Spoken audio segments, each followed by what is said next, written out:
అర్థమునకు ఆకాశదీపం ఒక్క దేవాలయంలోనే కాదు, ఇంట్లో కూడా ఆకాశదీపం వెలిగించవచ్చు.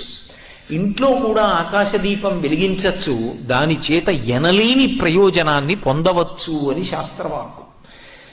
ఎలా వెలిగించవచ్చు అంటే, యజ్ఞంలో ఉపయోగించేటటువంటి చెట్లు ఏవి ఉంటాయో అటువంటి చెట్టు కొమ్మ ఇంటి యజమాని యొక్క చేయి ఎంత పొడుగుంటుందో అంత పొడుగు కొయ్యతో తయారు చేస్తారేదో, మా ఇంటికి నేను యజమానిని, నా చెయ్యి ఎంత పొడుగుంటుందో అంత పొడుగు చెక్క ఒకటి తయారు చేసి దాని మీద మధ్యలో ఒక జ్యోతిని వెలిగిస్తారు. చుట్టూ 8 చిన్ని చిన్ని ప్రమిదల వంటి ఉంటాయి, అందులో 8 చిన్న దీపాలు వెలుగుతూ ఉంటాయి, మధ్యలో పెద్ద దీపం వెలుగుతూ ఉంటుంది. ఈ దీపాన్ని ప్రదోషమేళలో బయటికి తీసుకొచ్చి కానీ ఇంటి మేడ మీద కానీ వెలిగిస్తారు.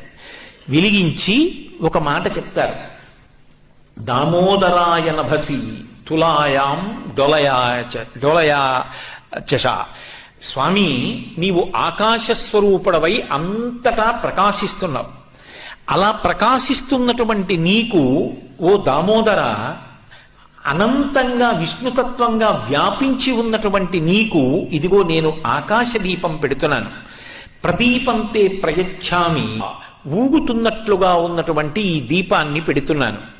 అలా 30 రోజుల పాటు ఆకాశ దీపాన్ని ఇంటి ముందు కానీ దేవాలయంలో కానీ వెలిగించినటువంటి వారు ఉత్తరోత్తర జన్మలయందు తత్ఫలితము చేత ఏమీ ఆశించకపోయినా అనంతమైనటువంటి ఐశ్వర్యాన్ని పొందుతారు అని శాస్త్రవాక్కు. ఎందుకంటే దేవతలకు ఒక లక్షణం ఉంటుంది, మనం అడిగామా అడగలేదా అని వారు చూడరు. వారి ఆరాధన చేసినప్పుడు వారు ఒక ఫలితాన్ని ఇస్తారు. ఆకాశ దీపాన్ని వెలిగించినటువంటి వారికి ఇచ్చేటటువంటి గొప్ప ఫలితం అనంతమైనటువంటి ఐశ్వర్యము ఉత్తర జన్మలయందు ఇయ్యబడుతుంది. అది భక్తి ఐశ్వర్యం అయితే ఇంకా అంతకన్నా అదృష్టం ఏముంటుంది? బాహ్యంలో ఉన్న ఐశ్వర్యం అక్కర్లేని శత్రుత్వాలు తీసుకొస్తుంది. భక్తి ఐశ్వర్యం